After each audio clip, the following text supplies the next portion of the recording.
published numerous novels. The last two, so his second to last novel was called 15 Dogs, absolutely incredible book. It won lots of prizes, including the Scotiabank Giller Prize in Canada, one of the big fiction prizes in Canada. The book that came after that, it's called, I'm going to have a memory lapse. It's The Hidden Keys, yeah.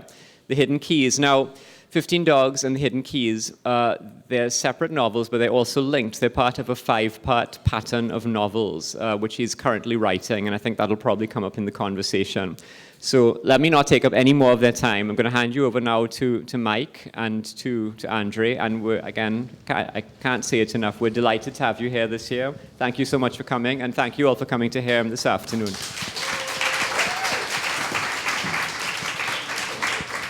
Thank you, Nicholas. And before we get started, I'd just like to, give a huge thank you to Marina and Nicholas and everybody on the crew here at Bocas. This is an incredible literary festival and a great celebration of literary community that I think is unique around the world. So give them a big hand. Thank you.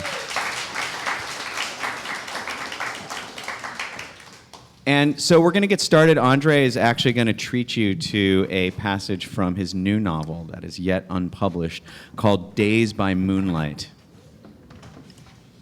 I don't know if it's any good because, of course, can you hear me?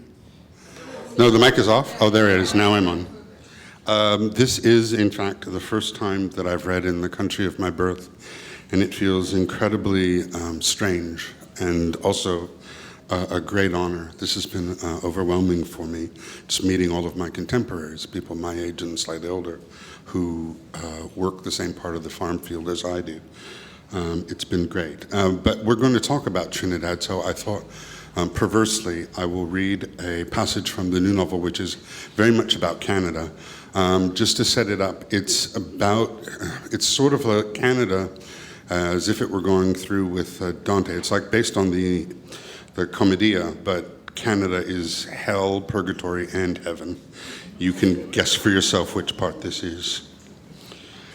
As with so many things in our beautiful country, the Indigenous Parade was the product of a committee.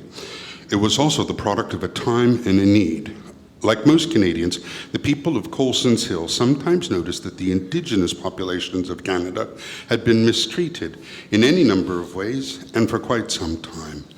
Most felt it was not enough to simply notice this. Justice demanded restitution, even if only a symbolic one. So when Councillor Millie Bergen put forward her idea of an amusing but serious form of symbolic restitution, the rest of the town council were receptive. What if, she asked, we had a parade and allowed Indigenous Canadians to throw tomatoes or any soft fruit on the country's founding fathers? When Bergen added that there is a Spanish town that holds yearly tomato fights, the rest of the council gave their enthusiastic consent. For the first Indigenous parade, various townsfolk dressed as the Fathers of Confederation and their families. These 100 or so people were distributed over 12 flatbed trucks and driven up and down the main road, while the rest of the town's population, and some who'd come from as far away as Markham, dressed as in indigenous costumes, eagle feathers, ceremonial beads, moccasins, etc., and threw tomatoes largely and rotten plums at George Brown, Alexander Campbell, and the rest of those who'd betrayed the Indigenous population of Canada. The parade was, economically speaking, a great success. To begin with, it attracted tourists. It attracted so many that they taxed the town's modest resources. A number of visitors had to go to Nobleton, Schomberg, or East Gwillimbury to find accommodations. For 3 days, there were lineups to get into Colson Hill's Greasy Spoon and its one pub, the Rebarbative Moose. There were lineups to use public washrooms, and stores sold out of Colson's Hill's memorabilia, in particular a T-shirt with a picture of a highway intersection in the middle of nowhere, beneath which were the words, Colson's Hill, the possibilities are endless. And finally, as if a biblical plague had passed, the shelves of food in the grocery store and gas station were denuded. In Lee's garage, a single bag of Cool Ranch Doritos lay split and half empty, its orange dust like a pollen shadow sticking to the otherwise bare shelf. In other ways, of course, the parade was a disaster. The use of sacred native symbols was roundly condemned by people across the country, but so was the idea that Indigenous Canadians should be the only ones allowed to throw tomatoes at the Fathers of Confederation. For instance, where was their restitution for the Chinese who died building the railroad across the country? And how could Colson's Hill, the town, side with the Indigenous while enjoying the privileges that had come from Confederation? Then, too, there was the uncomfortable and entirely unforeseen fact that the French fathers, Georges-Étienne Cartier, Jean-Charles Chapet, Hector-Louis Langevin, Étienne Pascal Taché, and their families were more vigorously pelted with tomatoes than were the English fathers. Politically, the first Indigenous parade was a debacle, but a committee with an altruistic and profitable idea is like a pit bull with a cloth mouse.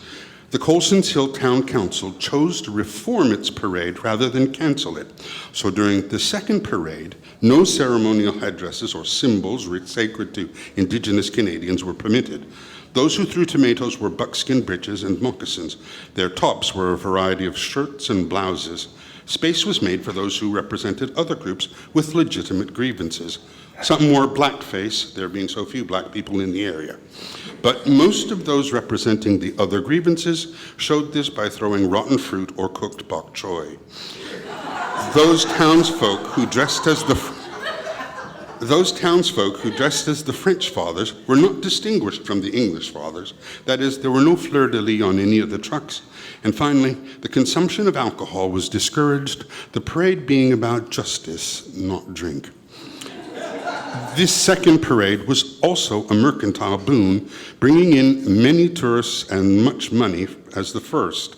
And like the first, it earned the town serious criticism, at least some of which might have been anticipated. For instance, any number of native Canadians were insulted by the idea that they would stoop to such childish violence, or that throwing tomatoes at men, women, and children dressed in 19th century costume was any kind of restitution. On the other hand, a dozen or so young men from Curve Lake and Alderville did participate. Being native, they did not dress in any special way, and they seemed to enjoy throwing tomatoes at the costumed fathers. This caused real anger among the white people dressed as natives. Though the idea of Indigenous Canadians throwing tomatoes at the Fathers of Confederation was appealing, the fact of it, the reality of actual Indigenous men throwing real tomatoes at representations of the Fathers, was offensive to many in Colson's Hill. As the attack was no longer altogether symbolic, it brought out passionate, not to say violent, argument and passionate defense of the underappreciated Caucasians who'd done so much to make the country what it is. The Fathers of Confederation, when you thought about it, had made their own posthumous humiliation possible, and that, the constitutional possibility of humiliation, was something worth defending. The least you could say about the Colson's Hill Town Council is that its members were persistent. Over the years, they changed the rules to accommodate the criticism they got. For the third parade, for instance, signs were put up forbidding the participation of Indigenous Canadians in the Indigenous parade unless they wished to dress as Fathers of Confederation. The parade we saw, the 11th, was a further refinement of the original idea. It was a beautiful afternoon. The sky was a consistent and unperturbed blue, looking like a postcard of sky. At the entrance to town, we were asked if we had tomatoes of our own or if we wished to buy some. We were politely frisked to ensure we had no Indigenous artifacts on us, moccasins for instance. Mr. Henderson generously paid for 3 bags of rotten tomatoes, and then we were given white sheets with which to cover ourselves. The sheets, which descended to our ankles, had eye holes cut in them, and they were held in place by bolo ties whose clasps were red plastic circles. Maybe it was the day, almost quiet enough to hear crickets, but I found the 11th annual parade peculiar. At least, it was not the kind of thing I expected. All along the main street on both sides, men, women, and children, each covered by their own white sheet, lined up on the sidewalk in front of the town's stores and small businesses. I thought the spectators were unusually silent until I realized that their words were muffled and their hearing impeded by the sheets they wore. Most people held paper bags in front of them, filled, I assumed, with tomatoes or fruit. There was a kind of excitement as the trucks came into view. The flatbeds were identical, 50 feet long, 8 feet wide, with white aprons. On all the flatbeds, 6 tall figures in white sheets, 6 short figures in white sheets. Those on the flatbeds were meant to represent the 36 fathers of Confederation, their wives and their children. Now, not all the fathers had had 2 children, most had had more. But in parades past, the crowd had thrown more tomatoes at the family with greater numbers of children, on the understanding that the French had had larger families than the English in the old days. The spectators, beneath their white sheets, enthusiastically threw tomatoes at the white-sheeted people on the flatbeds. The tomatoes, a local variety known as Medicine Heart, left their bright red pulp in a kind of low wave along the hems of their sheets, few of the tomatoes hitting anyone on the trucks above the knees. Then the trucks turned around and passed through town a second time, and once again the white-sheeted figures were pelted with tomatoes by white-sheeted celebrants. And that was the 11th annual Indigenous Parade done.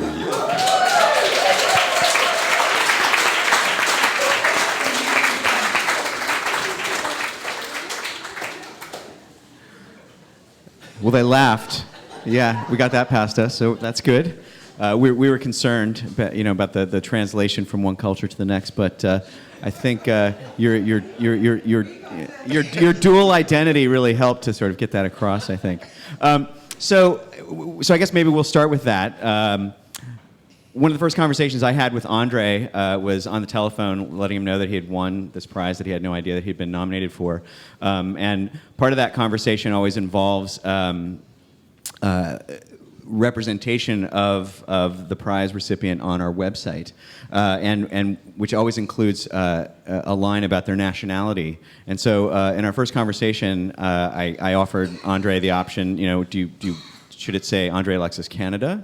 Should it say André Alexis Trinidad? Should it say André Alexis Canada/Trinidad, or André Alexis Trinidad/Canada? And I think we finally settled on Canada/Trinidad. So maybe you could talk about that decision for us. I think that was a mistake, because it should have been Trinidad/Canada. For me, one of the most interesting conversations that I've listened to over the last few days and a little while has been the question of who is a Caribbean writer and who is not a Caribbean writer, and who gets to speak as a Caribbean writer. I can't, of course, call myself a Trinidadian writer, and I feel now that I've become part of Canadian literary history, and so there's a sense in which, as a literary person, I'm squarely a Canadian. But things aren't that simple for me. I was born in Trinidad in 1957, and all of my 4.5 of my first 5 years, the years during which you learn about the environment and the sights and sounds and smells that make up the world, the years in which, in fact, you learn the most significant things about the world around you, were learned in Trinidad. And then all of a sudden, at 4.5, all of that armor and protection and the idea of the world was displaced. And all that I had learned about the world was suddenly put in question because I was in Canada. And Canada didn't correspond in so many ways to what I had learned. I mean, I didn't understand snow, obviously, but there are things that you get. Horror stories, folk tales, stories of La Jablesse, stories of Lougarou, which in some ways tell you what to look out for, how you might die. They're representations of things that are fundamental to one land, don't really apply to the other. And so for me, taking that first essential 5 years and what I had learned about the world, I now had to translate it into what Canada is, how I could understand that place. And so to an extent, all of my work from the age of 5 till now has been a progressive trying to understand what the environment around me is. And so in terms of Trinidad or Canada, I am in fact someone who was trained to be Trinidadian and who learned in some ways what it is to be Canadian. I wonder if you can talk, do you remember Trinidad when you're 4.5 years old? Do you have a sort of earliest memory that has stayed with you of your time here? I do, in fact, have an earliest memory that has stayed with me. Much of, when you're an artist, the place that you go to is fundamental. You go to sights and sounds and smells that are deeply important to you. And of course, for an artist, say Earl Lovelace, I'm just assuming, he draws on what he learned about Trinidad in order to think about it, in order to go beside it, in order to look at it. I had that equipment, so I remember the smell, I remember the sky, the way it looked, mountains, and then peculiar things like when I was writing in Tobago a couple of years ago, the essentialness of hearing chickens finally came back to me. Like, that is a sound that is so important to where I had come from. But there's also a personal, very strong memory, and that is of my grandma Ada, who was part Chinese, giving me some bubble gum to keep me from crying in the car on the way back from the airport when my parents had left when I was a year and a half or 2 years old. And I've never forgotten her face or the fact of that bubble gum. And do you have an earliest memory of Canada? My earliest memories of Canada are memories of a kind of discombobulation. I had no idea what was going on. But I think classically, like any warm weather person that's young enough to first experience snow, the first time I went on a toboggan, and it wasn't just mildly cold, it was fucking cold. It was snow sticking to you and making you cold. I just wondered what that was about. And that first impression of tobogganing, where I know some part of me is supposed to be having fun, but I am so cold, that's part of my essential memories of Canada, yes. I think it's interesting that we're actually starting off this conversation about your work about identity, your identity as a Trinidadian or as a Canadian, because I don't actually think of identity as being one of your overriding themes in your work. I think it's embedded in the work, but I don't see it as something that you're necessarily addressing head-on, book to book to book. But I wonder if you could talk a little bit about the way that you see identity, working in your various practices. Well, I think it gets displaced. There is a component that is about, well, who are you? But there is a deeper component about the notion of belonging. And that is tied to the idea of identity. Finding that place where that question no longer troubles you, where you no longer have to ask where you belong because you are in a place where the question doesn't occur to you, is deeply important for me as a human, but also as a writer. I think most of my work has been either a meditation on the idea of belonging and home, or in some ways an effort to create for myself a place that is hospitable to me, even if it's only that place that I go to in my mind. And I find it, as I get older, more and more interesting in terms of my relationship to the Caribbean. I remember I was in Key West, and it was partly a celebration for Derek Walcott, who is a writer that I dislike. And it was also, everybody was talking about how much they like V.S. Naipaul, another writer who I dislike. It's not a personal thing, obviously. I'm engaging with their work. And I mentioned this, that I found how Naipaul writes off-putting. And I can give you literary reasons for it, just as I can give you literary reasons for my having doubts about Derek Walcott. But I think the deeper point is, when I was at the age to read Walcott and Naipaul, I was searching for the Trinidad, that small flame that I kept within myself. I was searching for some remnant or some version of that in their work and couldn't find it. Something was in between the Trinidad that I had inside and the Trinidad that I could see within their work. In Naipaul's case, there was a kind of attitude towards Trinidadians that was removed, and it just didn't work for me. And in Walcott's case, there was a kind of formality and a language that was formal that moved it away from the place inside. And so I realized that in some ways my dislike for Walcott and for Naipaul is based on this fictional Trinidad, this fictional place that I have had within me that comes from the first 5 years I was here and that I lost when I was 4.5. Is there a writer that you can point to that? There is. I should have mentioned him too.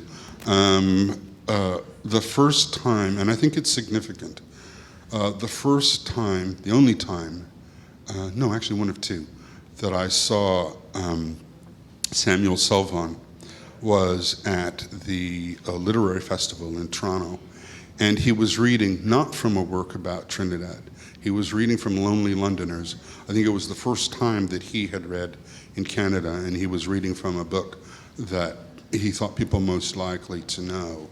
That was like a shock, like being given an electric shock. On that stage at that moment was the voice and the presence of my home. Samuel Selvon was my parents' age. He spoke like they spoke. Everything that he gave in that reading meant something of home to me. And it was the first time that I had that current, that direct feeling that the literary could exist in that way. And I think it's significant because I'm not sure that if I had read Lonely Londoners, I would have come away with the same sense of necessity. But Selvon's work, in point of fact, I don't really think I had to read him after that in order to be floored by it and to use it as a guiding light, because it was simply a form of permission, a sense that where I came from has a reality and a depth out there, and that somebody is doing that.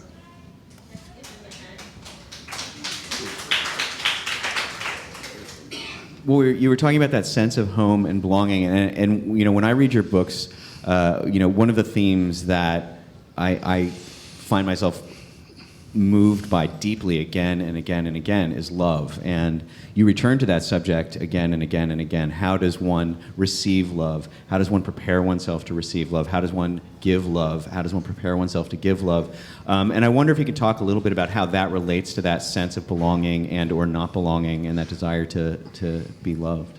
Well, I mean, I think there are two strands to the idea of love.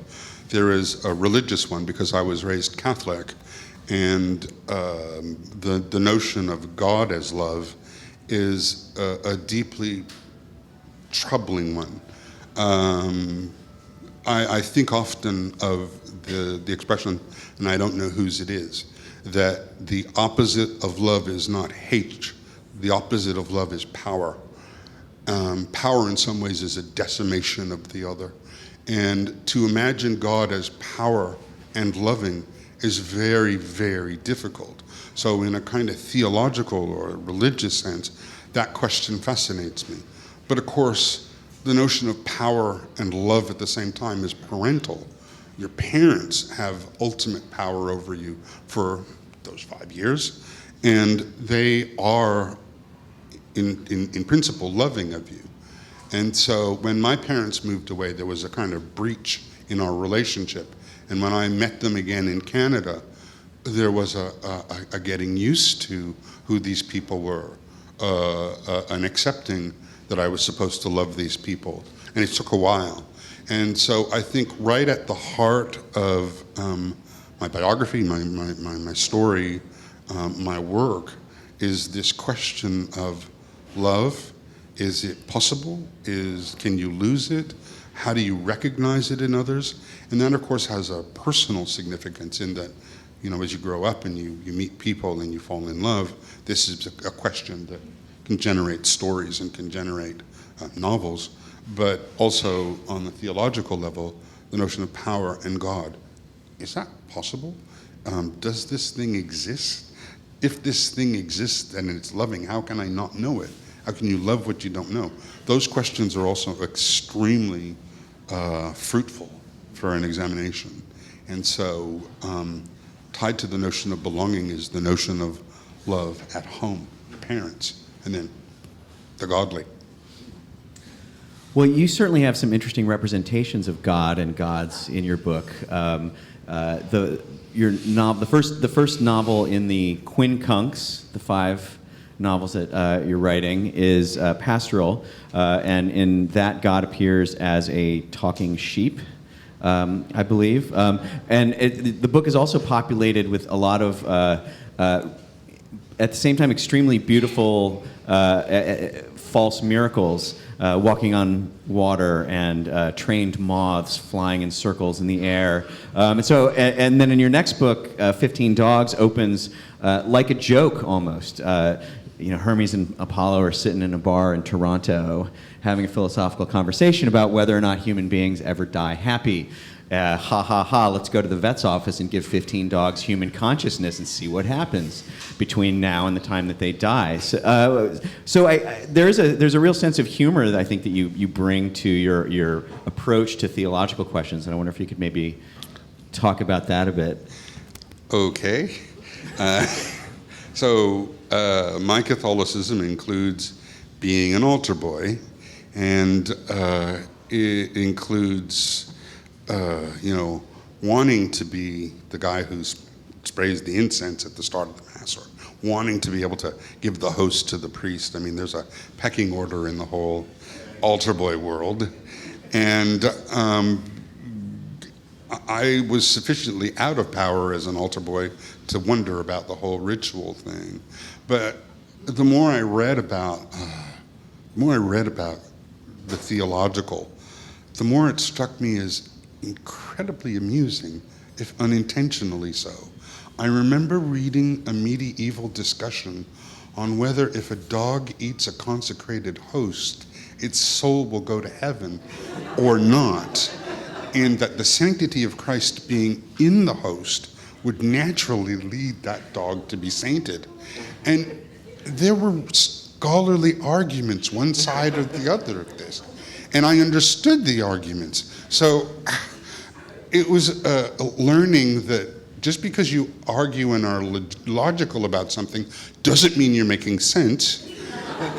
And I find that a lot of people who talk about God don't make sense. And even the ones that I'm sympathetic to, I'm always at one remove going, And so it's not that I'm laughing at. There's something so deeply human and beautiful about the effort to understand power, the effort to understand the notion of God. But it's fraught with what we do as humans, which is we complicate things by the ways in which we think, and the ways in which we think are very strange. And I think those themes, in your most recent book, The Hidden Keys, I think of love, I think of mystery, I think of faith, in the way that story unfolds, where a person is given a task to find several sort of sacred objects that are sacred to another person, and then that person dies very early on in the book, and presumably based on the contract that they've made would relieve him of the duties of going to search for these objects, and yet he continues to pursue them. And I wonder why that. Like, what is it there? What is it there that sort of drives him to sort of keep looking for these objects and to keep on this search? Well, in The Hidden Keys, I think the idea that drove me most was the notion of morality.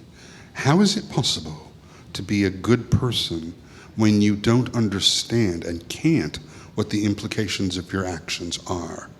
When we are told to be good, but we don't know if doing this will lead to good or not, how can we discover the good? Where do we start? The fact that we're thrown into this duty to be good at the same time as we're left ignorant about what will happen through our actions strikes me as another of the ways in which to be human is an impossible situation. But Tancred, as we all do, in the face of not being able to understand the way that our actions will affect the world, Tancred chooses a morality, a moral version of the universe in which when he does what he says he will do, he is accomplishing a version of the good.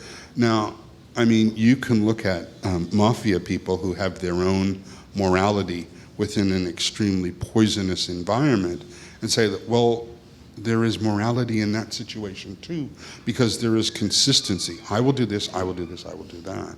And in some ways, the Hidden Keys is a look at just that.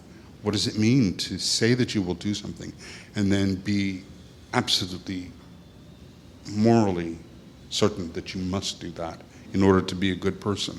And in the end, that may be the only sense of surety that we have. Although he has a friend who is a nihilist who believes one thing, that because nothing matters in the world and nothing can be good or bad except as we make it so, he will choose what is good and what is bad and stick to his own designation.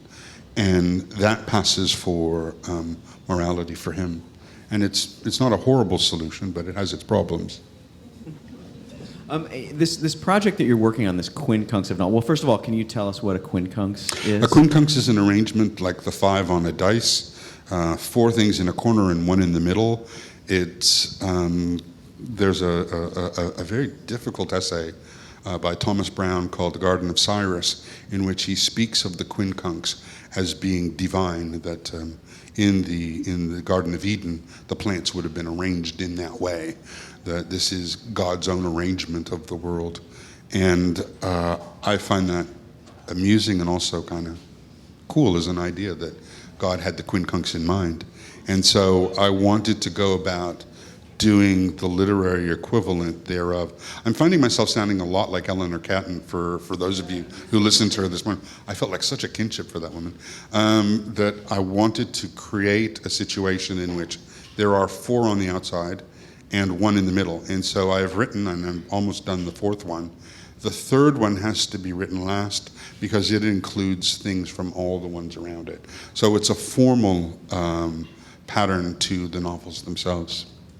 And each one is also written with a specific literary form in mind. I wonder if you could describe the 5 forms that you're working with. The reason that I'm working in different genres is that it occurred to me that an idea, the idea of love, for instance, is very different when you encounter it in Harlequin romances than when you encounter it in Westerns or when you encounter it in a gangster film. That in some ways these genres allow you to look at things like love, God, power in very different ways. And that if you read the quincunx in the order in which I've conceived of it, you will have 5 novels in different genres that are kinds of meditations on a limited set of ideas. Love being one, God being one, power being one, belonging being another, and so on. And that you will be allowed a view of those ideas that is closer to a surround than I could do otherwise. I don't know whether that's true. That's just the guiding idea that generated the novels. And also, I should say, the novels were inspired by a film by Pier Paolo Pasolini, the Italian director, called Teorema, in which a man comes down to earth and sleeps with all the members of the family, father, mother, daughter, son, and maid. And at the end, the maid is able to perform miracles. And there is the suggestion, if not said explicitly, that this visitor, Terence Stamp, is a Greek god. And I tried for years to write that story and only ended up doing very bad versions of Pier Paolo Pasolini.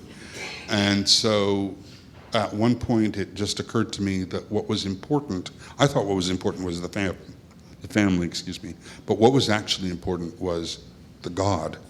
And once I realized that I was interested in the idea of the divine, then ways of looking at the divine occurred to me. So 15 Dogs is one in which the two Greek gods have a malign influence on the dogs. The hidden keys, hidden for a reason, the notion of God is withdrawn. So you have to find that notion within the novel itself. And then in Pastoral, the idea of whether faith is stronger than belief is at the heart of it. So again, you see when you use the different genres, you have a very different way of approaching the notion of the divine. And just so everybody knows, as well. so Pastoral is a pastoral, which is? A novel which is concerned with the countryside and shepherds and shepherdesses. And 15 Dogs is an apologue. A story that uses animals as a means of conveying a moral message. Hidden Keys is a mystery loosely based on Treasure Island. Yes, it's a mystery based on Treasure Island. Dazed by Moonlight, which is the one that I read from, is kind of my version of the Divine Comedy mixed with Gulliver's Travels. So Canada serves as a lot of places. And then the last one is called Ring, and it is my version of a Harlequin romance. And when is the next one going to be? 2019. 2019. So next year for the next one, and then 2020 for the last one. I'm going to ask you just one more question about form, and then I want to ask for some audience questions, and then we're going to finish up with André reading a passage from 15 Dogs. A passage that inevitably makes me cry, which is why he wants me to read it. It makes me cry too. We've been talking about looking at Trinidad and Canada as sources for what you do, but I think formally a lot of the writers that you look to are also European writers. I'm thinking specifically of one of, I think he was your mentor, Harry Matthews, and the Oulipo group, and this very sort of like playful gamesman-like idea of form. And I wonder if you could talk about those influences and the way that they sort of fit into the mix. I'm not sure that I can work it all out, because this is a deep influence, and it came to me almost at an early stage when I was a writer. The Oulipo, which is the Ouvroir de Littérature Potentielle, the Workshop for Potential Literature, is an organization that was formed in Paris, I believe in 1961, by Raymond Queneau and various François Le Lyonnais and various others. And what they wanted to do was they wanted to have mathematics and literature aligned. So they came up with ways in which math and literature could be used together. One of their best known works is by a man named Georges Perec. He wrote a book called in French La Disparition, translated as A Void, which is a novel which does not use the letter E. Another Oulipian trick is one that I used for 15 Dogs, which originated in the question by François Le Lyonnais: is it possible to write a work, a poem, which is meaningful for an animal and a human? And François Caradec came up with this, a poem in which when you read it aloud, the name of a dog is included with it. So you're reading, you can't see the dog's name in the poem, but when you read the poem aloud, presumably the dog will perk up and understand that you're referring to its name. And so it's very, very, very playful. And there's an aspect of it that amuses me and I adore, which is this notion of play, because otherwise I'm way too serious.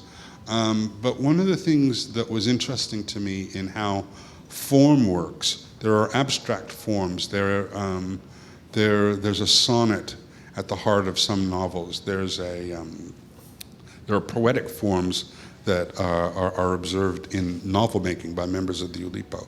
And what I thought was interesting with that is that it allows you on some level to communicate in two ways. You'll be reading a novel and be reading about dogs doing this, but underneath that certain formal things are going on. You will go from point A to point Z to point B to point Y. There are things going on underneath.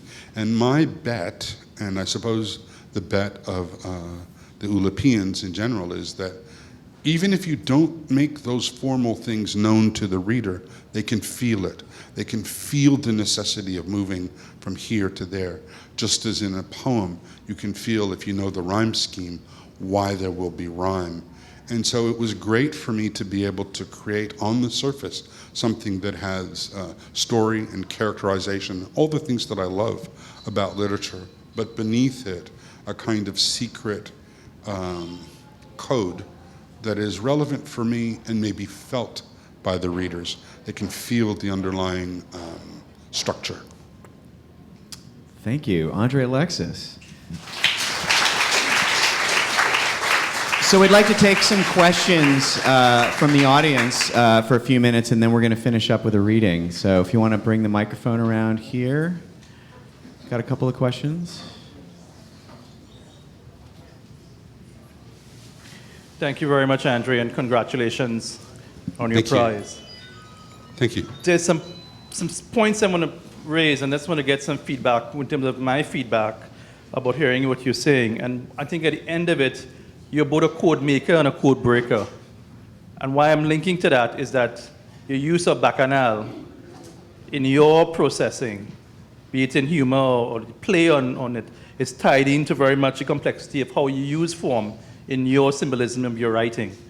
And I think what is important about that is about the function of play, both the serious and the informal, is important in how your work has processed and moved forward. But I think at the heart of it is about you questioning choice. Choice that we make, the reader, you give to the reader at the crossroads of where your options are, to smile or to take something serious. And I think in that, at the base of that, I'm feeling, is about the questioning of power. How oneself empowers or how some moves forward. And I think as a manipulator of both word and ideas, that you're questioning also about justice, and as you said in your opening piece, you question about belonging, or if we are just in our belonging, the same way how the indigenous people were, are just in their, transformation of their society. Thank you. Was that a question? Well, I'm questioning the about code making, and if you could explore that first about your process. Thank you. I had a thought and then it left me. Can I come back to that, to code making? Yes. Can someone ask me another question? I'll probably interrupt it in the middle. Hi, thanks. I just wanted to find out who was the other author that reminded you of Trinidad, because you talked about Salvon, and you said there were two authors, and you didn't name the second Walcott author. and Naipaul. No, Walcott and Naipaul were the ones whose work you didn't agree with, but you said there were two authors that evoked Trinidad for you. One was... No, I didn't. Oh, just one, just Salvon. Just Sam Salvon, yeah. Thank you for being here. Thank you. I'm a Trini Canadian. Anyway, my question is quite simple. How do you define home? I will not be able to do that until I'm dead. And what I fear is that the last moment I'll go, oh, I was home the whole time. It'll be one of those like, there's no place like home, there's no place like...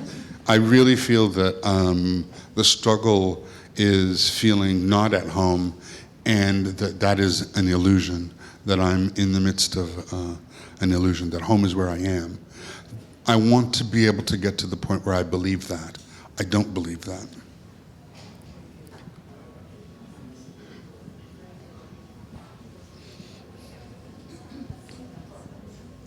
Hello, good afternoon. Hi. André, I'd like to find out, please. I have the impression that your work is strongly driven by theme. Yes. Yes.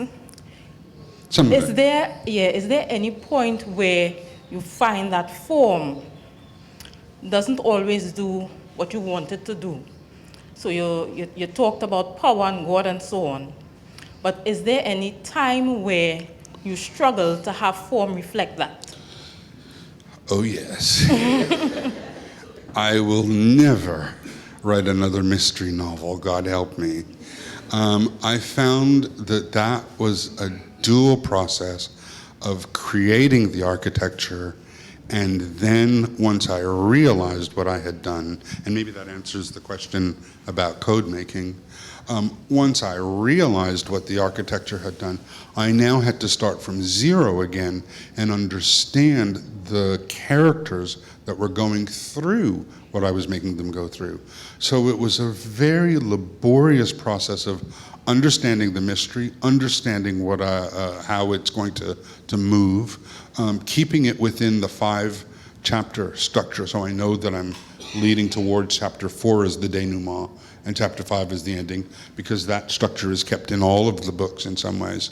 And then, once I had decided what the mystery was, finally being able to write a novel which accommodated that mystery, which made that mystery make sense. Eleanor, again, I felt very, very close to Eleanor this morning, spoke of having to be in a situation where you wish the character didn't know as much as they did at such point. And so you have to go back and make them ignorant, just as there's sometimes you have to go back and make them knowledgeable.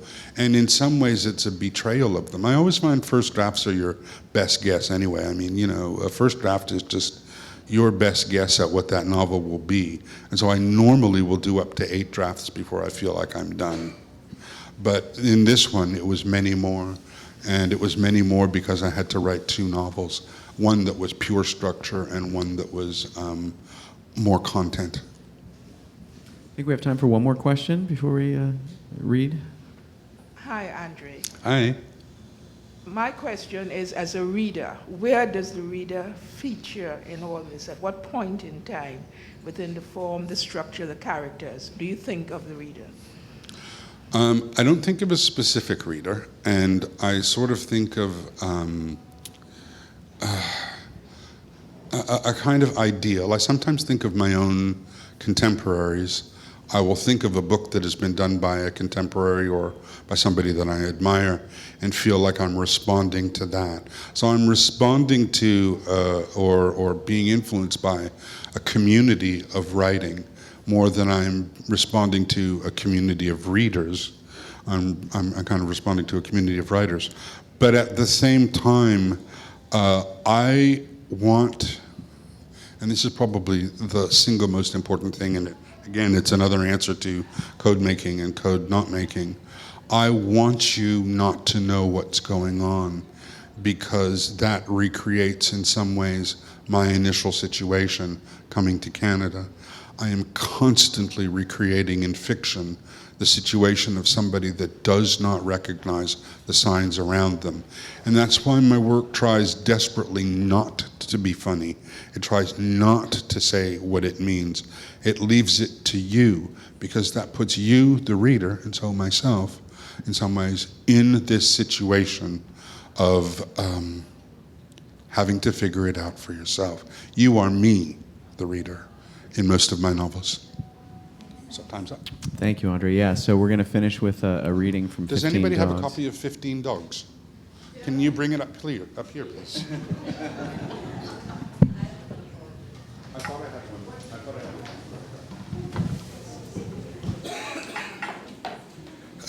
So this guy wants me to read a passage that I specifically never read because I hate crying. Okay. So, for a time, the two sat quietly together, contemplating the houses, the sky, and the world. The people who passed saw Majnoon in one of his usual spots, staring fixedly ahead as he usually did. They did not see Hermes. The dogs, cats, and birds, on the other hand, saw Hermes before they saw Majnoon, and all were spooked. There were 1,000 questions Majnoon would have liked to ask. Are dogs greater than humans? Which beings are smartest? Why is there death? What is the purpose of life? Most of these questions were interesting, but the answers were now unimportant to Majnoon. Majnoon wished to know one thing and one thing alone. Neera's whereabouts.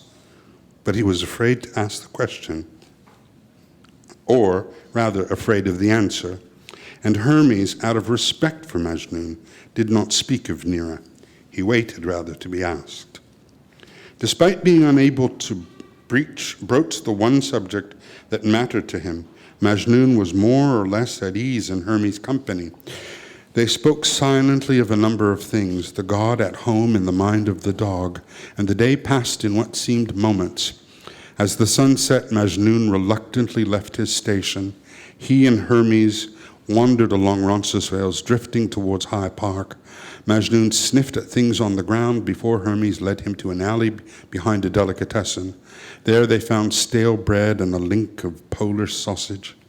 Majnun ate as much as he wanted before wandering west to High Park. He was now well past the age of moving quickly, and in warm weather he rarely went much further than the park's perimeter. The playground, the duck pond, the trees near the streetcar roundabout. When at last he and Hermes sat beneath the boughs of a pine tree, the question he'd avoided forced its way into his thoughts, and Majnun could not hide his anxiety.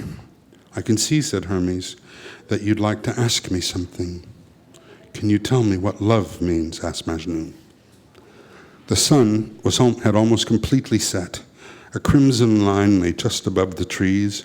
The noises of night, subtler but more intriguing than those of day, had come, and the park was lit here and there by streetlights and moonlight.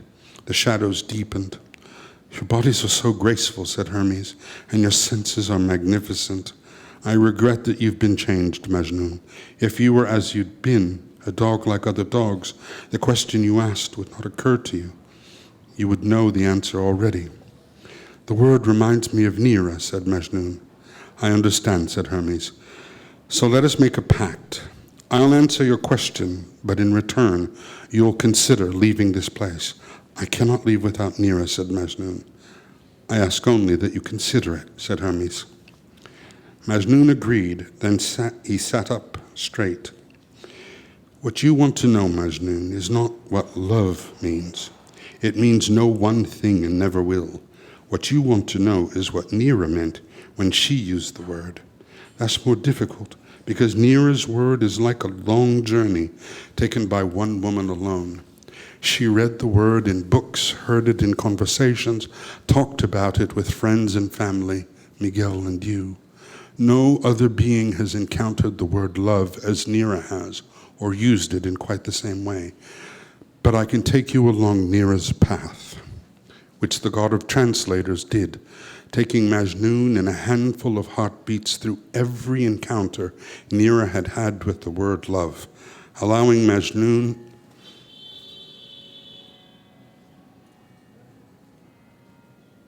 I'm sorry, this reminds me of home. This is why I don't read it. Allowing Majnun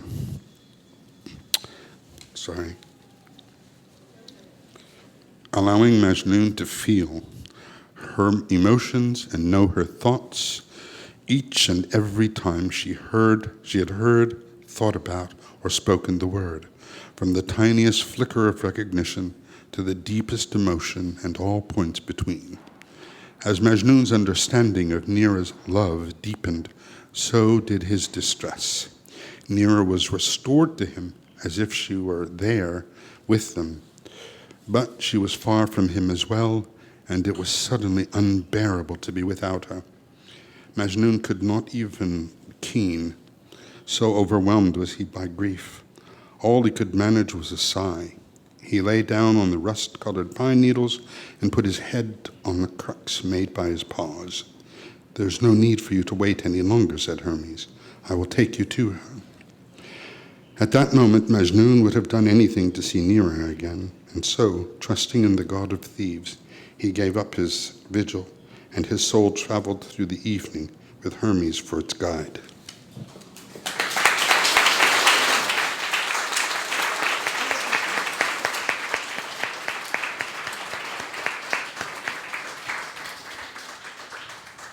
Thank you, André, and thank you, everybody, for coming out. One more hand for André, Alexis.